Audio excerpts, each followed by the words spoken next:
श्रीरामपूर शहरामधील हॉटेल व्यावसायिक आकाश दुबैया यांच्या निर्घृण हत्येनंतर संपूर्ण शहरात संतापाची लाट उसळली आहे. वाढत्या गुन्हेगारीच्या निषेधार्थ श्रीरामपूरमध्ये सर्वपक्षीय नेते, व्यापारी, विविध सामाजिक संघटना, युवक आणि हजारो नागरिकांनी एकत्र येत भव्य जन आक्रोश मोर्चा काढलाय. शहरामधील प्रमुख मार्गावरून निघालेल्या या मोर्चामध्ये नागरिकांनी हातामध्ये फलक घेत गुन्हेगारीच्या विरोधामध्ये जोरदार घोषणाबाजी केली.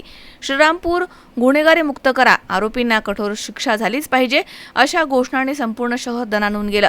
व्यापाऱ्यांनी आपली प्रतिष्ठानं बंद ठेवत आंदोलनाला पाठिंबा दर्शवलाय, तर विविध संघटनांनी देखील मोठ्या संख्येने यामध्ये सहभाग नोंदवला.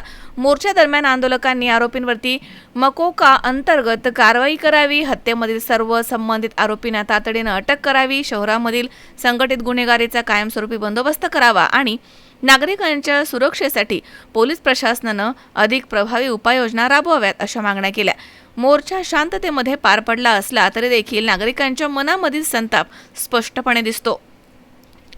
शहरामध्ये कायदा आणि सुव्यवस्था अधिकच सक्षम करण्याची गरज आहे असं मत अनेकांनी व्यक्त केलं.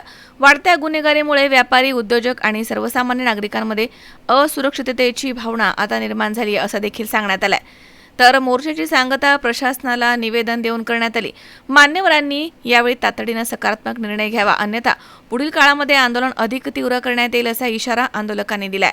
तर एकंदरीत श्रीरामपूरमध्ये आज निघालेला जन आक्रोश मोर्चा हा केवळ एका हत्येचा निषेध करण्यासाठी नव्हता, तर वाढत्या गुन्हेगारीच्या विरोधामध्ये नागरिकांनी एकजुटीनं दिलेला हा ठाम इशारा होता. आता या मागण्यांवरती प्रशासन कोणती ठोस पावलं उचलतायत याकडे संपूर्ण जिल्ह्याचं लक्ष लागलंय. वृत्तसंकलन विभाग, सी 24 तास, श्रीरामपूर.